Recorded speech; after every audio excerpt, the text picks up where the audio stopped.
Now tell me if your EV can do this. Tell me a joke. Did you hear about the snowman that got upset when the sun came out? He had a total meltdown. All right.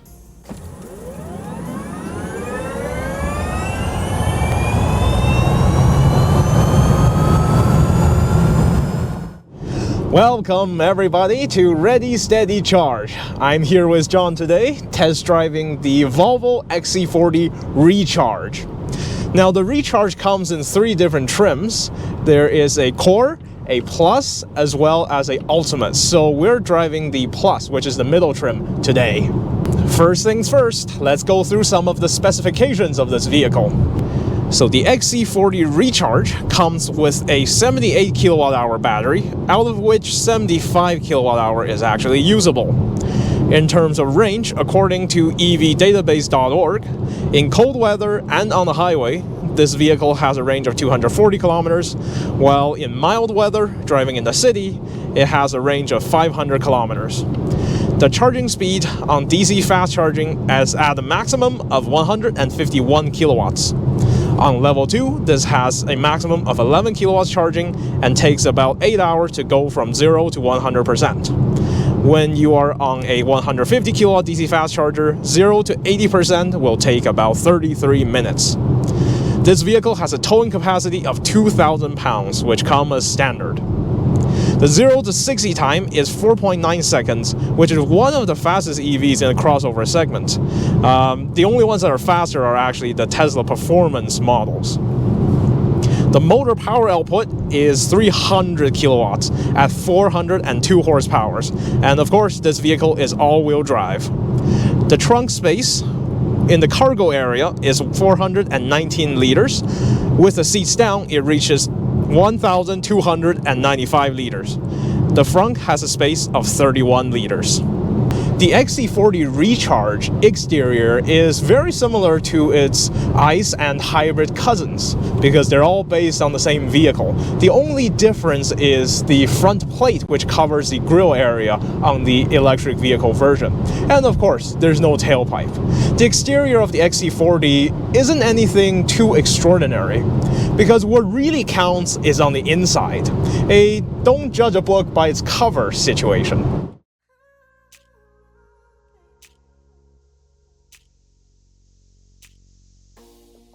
Having driven the vehicle for almost 100 kilometers now, I would like to talk a little bit about my driving impression of the XC40 Recharge. In terms of the steering responsiveness, this is one of the best steering feel I've ever had driven in an EV.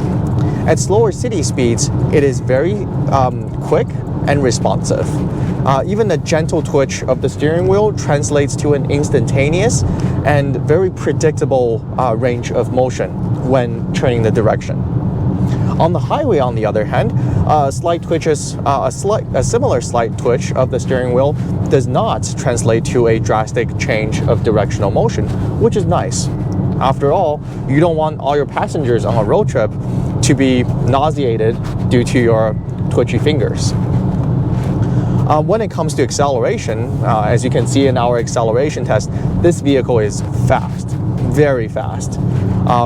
There's no problem overtaking any vehicles if you're trying to get onto the left lane, and the braking are super responsive as well.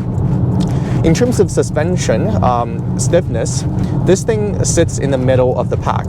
It is more stiff than something like the Ioniq 5, however less stiff than something like the Model Y. And that's something that I think personally am a fan of.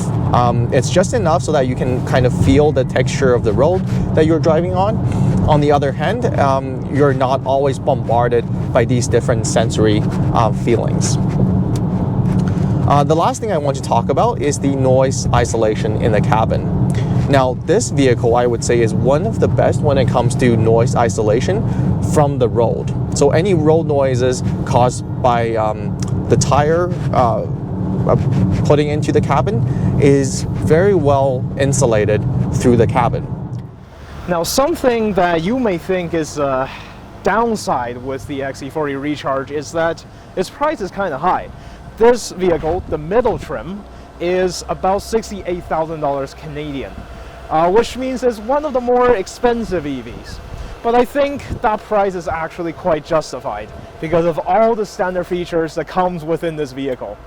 Now let me show you. When you're in the driver's seat of the XC40 Recharge, I would say it's a very luxurious experience. Just in line with any of the other luxury European brands, wherever your bodies touch while you're in the driver's seat, it's going to be greeted with a soft touch feel. Places like the armrest on your left, places like the door trim that's up wherever above your knee, it's going to be soft touch injection molded plastic. Now, of course, on the lower parts beneath where your knee would be at, of course, we have some hard touch plastic. However, even in the door interior of the door panel here, you're going to be greeted with soft touch felt material. And as you can see, you have a very large storage bin area on the interior side of the door. It's more than big enough to place even the largest water bottles right in here. Something else I want to mention is the very thoughtful use of material choices on the interior of this cabin. You have some aluminum or aluminum-like material kind of along the trim of this steering wheel. Everywhere else is going to be soft-touched leather or leather-like. In terms of the seating, also wonderful experience. You have adjustable thigh support, just like BMW or Mini or Mercedes-Benz. A few places you have some glossy piano black finish. However, there are not too much of it, and I think it's not too big of a problem. I do like the thoughtful design of this hollow turning knob. Makes driving more of a pleasure. And as we take a look at the middle console here, you have a few adaptive cup holders. You have wireless charger for your cell phone, plentiful of storage bin area in the front, a 12 volts power outlet, as well as 2 USB-C charging ports. In the middle here, you have a place to put and read your keys, although the keys do not need to be in that particular spot unless it's completely out of battery. And I especially like this modular design of a middle console that they have here. You can either leave that in or leave it out. I think personally, I would want to put this as a little garbage holder. So if there's anything like candy wrappers, I can just put it right there and dump it out when I don't need it. In terms of the top dash of the material, again, it's soft injection molded plastic. Down here, you have some very cool checkered-like aluminum trim piece. Again, very cool to the touch. All the knobs, the physical knobs here, have a very nice tactile feel to it. It feels like just having the right amount of resistance. All right, so what's above my head, you might ask? Well, here, instead of the usual handle, we have a sunglasses or just regular glasses holder. Very neat, thoughtful idea there.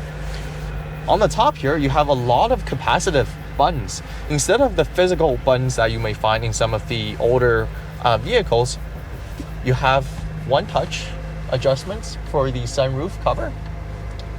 Very neat. And then also the lighting control as well. So you may ask, how does it feel to be in the second row of a subcompact crossover EV? Well, it doesn't feel as comfortable as the first row. However, given its small size, I still feel a very spacious feeling here in the back. And I think in large, that's helped with the large panoramic sunroof that I have here. It lets in a feeling of airiness. And the large windows here also helps with that same sense. In terms of storage area, you're going to be greeted with also an additional cup holder on the side of the door panel here. Again, the material choice here is going to be largely soft touch injection molded plastic, just like the front row. However, there's a bit more hard touch plastic, as you can see here above your knee level. But in the interior of the door panel here, there are still plenty of felt touch material. I would say Volvo did not cheap out on material choice, even in the second row of space. Now, my front seats and also Solomon's front seats are adjusted for our level of comfort. We're both around 172 centimeters in height. And as you can see, there's not a whole lot of thigh support, even when my legs are scooched to the very front. A little bit of my thigh is elevated from the seats, but that's not the worst part. Because what I'm seeing here and what I'm experiencing here is some very hard touch plastic that's hitting right against my shin as I position my feet underneath the front row seats. And that's making my shin a little bit sore. I can imagine sitting 12 hours in a road trip tucked like that. So instead, I'll have to go like this. But then again, much more of my thigh will be elevated instead. What you do get in terms of luxury feature is still independently adjusted climate control climate vents that you can tailor to your comfort. There's also heated seats even in this middle trim, along with two USB Type-C.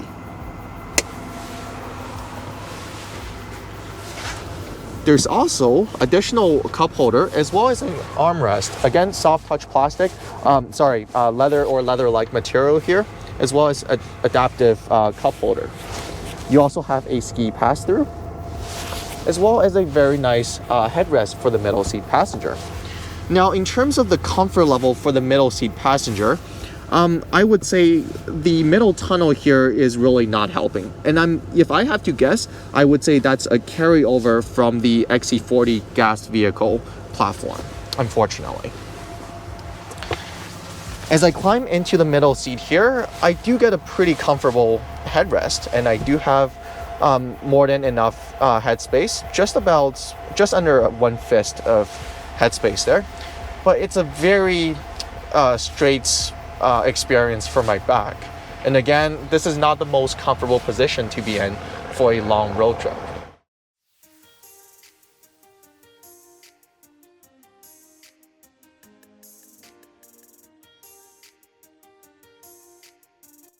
The XC40 Recharge comes with Google Android Automotive OS. And this is kind of rare in a lot of vehicles. Not many vehicles have this. What it is basically having a Google Home built into your car. This system is integrated into the vehicle's controls. So the Google Automotive OS is connected to things like your climate control and the vehicle's battery thermal management system. It's a very convenient system, and it opens up a lot of possibilities, such as with access to Android apps, as well as things like home automation and syncing settings and files and music and everything else with all your other Android-powered devices. As far as we know at this point, the XC40 does not come with support for Apple CarPlay. However, Volvo has said that that support is coming. Now, many observant of you will realize that, oh, what if you just used Android Auto? I gotta say, this is a lot better than Android Auto. Let us show you some stuff and demonstrate the power of having Google integrated into your car. Let me do some demonstrations of how this Google integrated into your car system works. We're gonna put some commands to the test and see what Google does with all these commands.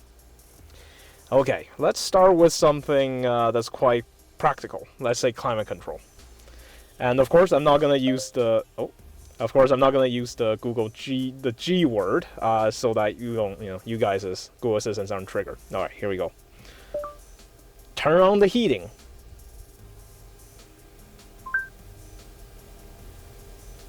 Sorry, I didn't understand. Okay. Heat up the cabin. Alright, turning up the temperature. Okay, brilliant. That worked.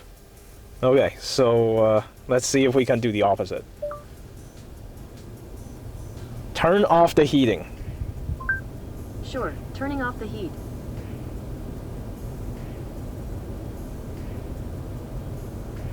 Okay. The heat is still going. Let's see if we turn off the fan. Oh, That All right, worked. turn it Brilliant. Okay, so what's next? Let's do some range information. All right. How far can I drive? You can drive for about 180 kilometers with the remaining charge. Okay, that's brilliant. Let's do the next one. What is my current consumption? For help with that, you'll need to change your settings for personal results. You can do that by tapping the notification center. Okay, let's try something else. Let's do weather. Do I need an umbrella today? No, it's not predicted to be rainy today in Alderside. Oh, There'll be great. snow with a Okay. forecasted high of 39 and a low of 10. Well, thank you, Google. That's great. All right, let's do some fun stuff. Let's see if Google will do some of these fun things. Let's see. I am your father. Maybe I should call you Darth Dadder. Okay, all right. All right, let's see. Do you want to build a snowman? Sure, the cold never bothered me anyway. Good. All right, Google recognized that. Okay, let's see. One more. Who let the dogs out? It wasn't me. Okay, brilliant. All right, so okay, one more thing. Let's see if it does anything with this one. Do a barrel roll. Okay, let's see if I can pull this off. Nailed it.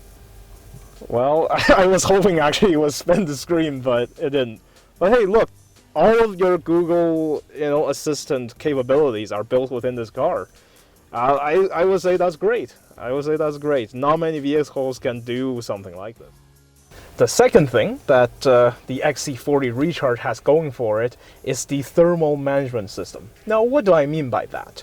Ever since software update version 1.7, this vehicle has the ability of location-based battery preheating. Now, what is that? This is an ability to preheat the battery based on location. So, for example, if you navigate to a charging station, then the vehicle will appropriately time its heating of the battery so that when you arrive, the battery is warm and you get a good charging speed. This is a brilliant feature inside EVs because in cold weathers, like in Canada, cold gating happens a lot, and cold gating is where the battery is too cold for the battery to charge at a fast charging speed. So in Canada, this feature is extremely useful. And by the looks of it, we're in the middle of a charging session. The battery preheating feature did work. So we navigated to this charging station here in the outer side, and the charging speed was very high when we plugged in. So we have to assume that the battery preheating did work. And this is a feature that is unique to very few vehicles. In fact, before the Volvo XC40 Recharge, this is an ability that is Tesla only. So this will be the second vehicle in line, along with other Volvo vehicles like the Polestar 2, that would have this ability. So very useful in Canadian winter. We plugged in the vehicle when the battery is at 22%. Let's recharge the XC40 Recharge and see how well it does. The charging speed started at just over 110 kilowatts. We quickly reached the peak charging speed, which is just under 120 kilowatts. This charging speed is really good for this vehicle, and it is evidence that the battery preheating had actually worked. Before we got our hands on the vehicle in the morning, the XC40 Recharge had been parked in 0 degrees Celsius temperature, maybe a little bit below that overnight, which means the battery had plenty of time to cool down. A cold battery, when you plug it in at around 20% battery, will get you 60 kilowatts. The fact that we're able to get over 100 kilowatts means that the battery preheating actually worked.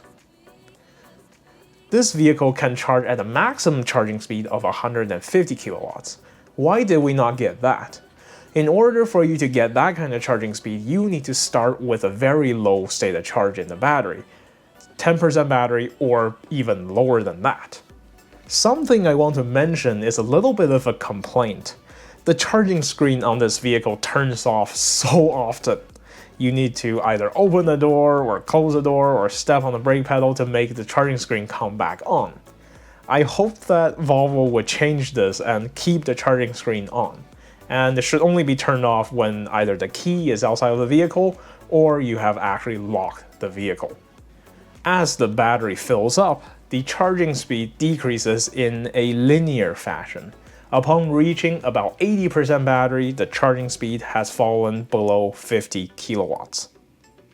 The charging speed is getting slower and slower, and over 85% battery, it is quite slow. And for most people, this is the point where it may not be worth it anymore to keep it plugged in and pay for DC fast charging. At around 90% battery, the charging speed gets even slower. And as the charging session progresses on, it reaches single-digit kilowatt charging speed. And this gets very close to what a level 2 AC charger can provide.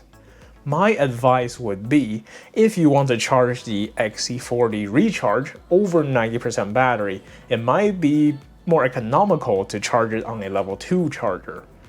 And that's because a lot of level 2 chargers, the public chargers, are free, and even if you have to pay for level 2 chargers, they're typically a lot cheaper than the DC fast chargers. We finished charging at 94% battery, and the entire charging session from 22% to 94% took around 70 minutes.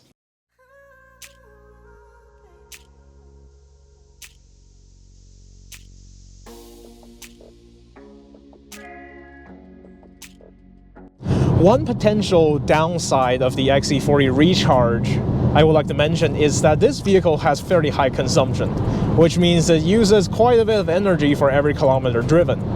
Our current consumption on this trip is 28.3 kilowatt hour per 100 kilometer, which is also 283 watt hour per kilometer. And that's quite a bit of energy. It's a thirsty vehicle. What this means is, in winter conditions where it's a bit tough for EVs, your battery's not going to take you super far. So the advantage of this vehicle is fast charging speed. So if you have 150 kilowatt DC fast chargers within about 200 kilometers of each other, then you can drive fast and charge fast. If you only have 50 kilowatt chargers, unfortunately, the XC40 loses out its charging speed advantage, and you may have to wait for a while at each charging station. The XC40, what do we think? I think it's a great vehicle with great interior as well as wonderful software. It has location-based battery preheating, which is so important in cold climates here, like in Canada. There are other EVs that are non-Tesla EVs that have location-based battery preheating coming, but the XC40 has it now. The only other choice with this feature is Tesla. Now, the XC40 is a more expensive vehicle, of course, but with all the great software, interior, and frankly the hardware, I think it's worth it. Thank you so much for watching our video today of the XC40 Recharge review. Consider subscribing to our channel for more electric vehicle content.